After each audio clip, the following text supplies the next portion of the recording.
Hi guys, it's Melissa with Real Estate Savvy, and I'm continuing my video series about the real estate purchase contract. The real estate purchase contract, otherwise known as the REPC, REPC, is a very important document. It's what you as a buyer present to a seller when you want to make an offer on a home. It's a legally binding document, and it's what the seller either accepts, rejects, or makes a counteroffer with once they get your offer. So today we're going to talk about due diligence and appraisal and financing. This is a big deal. In every real estate transaction and every real estate training I have attended, it is always on the buyer to investigate the home to determine if it will fit their needs, if there's any repairs that need to be done, that kind of thing. Now that does not, and that's called due diligence. That does not excuse a seller from disclosing if there has been a problem. And as I said in my earlier video, they have to complete a seller disclosure form that tells you if there's been a flood, if they have rats in the attic, if they've had a fire, all those kinds of things. But then it's on the buyer to have their time to check out the home through a home inspection and anyone else that they deem necessary to go in and look at the home. That's called due diligence. So with that being said, there is in the contract a time where you will designate if the home purchase is conditional upon you doing your due diligence or if it is not. Sometimes a flipper will go in and buy a home and they really don't care because they're going to take the home down to the studs to begin with and redo it.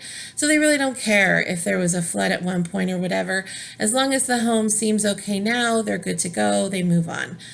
But with lenders and with a personal buyer who's not flipping, this is, their biggest purchase they're probably ever going to make. They want to check out the house before they sign that dotted line.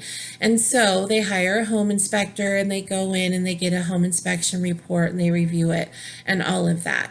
All of that falls under due diligence. And there is usually a timeline that is established. It's not established yet in the contract at this point, but it will be. And it's established when that timeline is that you will complete your due diligence as a buyer. The reason why that's important is, let's say you get in there and you find out the home is in terrible shape. Like I have a friend that just put an offer on a home and then found out the whole attic was full of black mold that nobody disclosed. Well, because she found that out and she looked at her contract and knew when her deadline was, she contacted the seller and the seller's agent and said, we're not buying this home. And she was able to get all of her earnest money back. If she had not acted or if she had missed that deadline, she would have surrendered that earnest money to the sellers because they're able to keep it if you don't back out by the time the due diligence deadline is up. So it's a nice way for you to protect yourself and know that you can back out if you want to. And it gives you an opportunity to go in and check out the home with a third party to see if there's any problems with it. So that's one of the first deadlines that you'll have. The second deadline that you'll have is the appraisal deadline. Now, the home needs to be able to appraise. If you're financing the home, the lender is only going to give you enough money for what the home is worth. So it needs to be able to appraise. So at the same time that you're doing your due diligence or shortly thereafter, you should be having an appraiser go in and give you a value on the home. And that way, if the home comes in that you're overpaying, the appraisal comes in lower than your purchase price, then you can try to negotiate with the seller.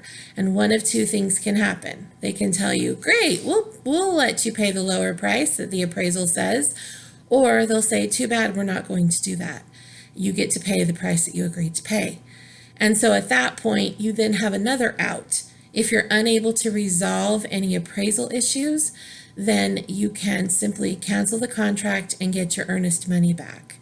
Again, though, there's a deadline for that to be completed. And if you don't meet that deadline, if you don't object or whatnot by that deadline, then you again surrender your earnest money to the sellers. So the deadlines are really important. And I always thought that, everybody did due diligence first and then they do the appraisal. But I know of a situation recently where the price of the home was in question, and it was interesting to watch because the buyers decided rather than do the due diligence, they wanted to do the appraisal first to make sure that they could get over that hurdle. And so they did that. So there's no set way that you have to do it. There's no certain amount of time that you have to use. There's some standards that people use.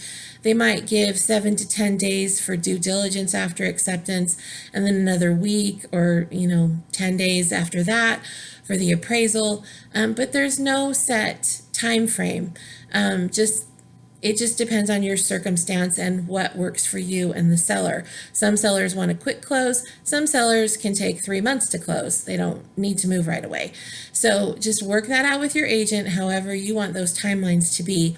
But know that those timelines are really, really important. So next I'm going to talk about the financing deadline. So you'll want to stay tuned for that. And remember, always be savvy in your real estate.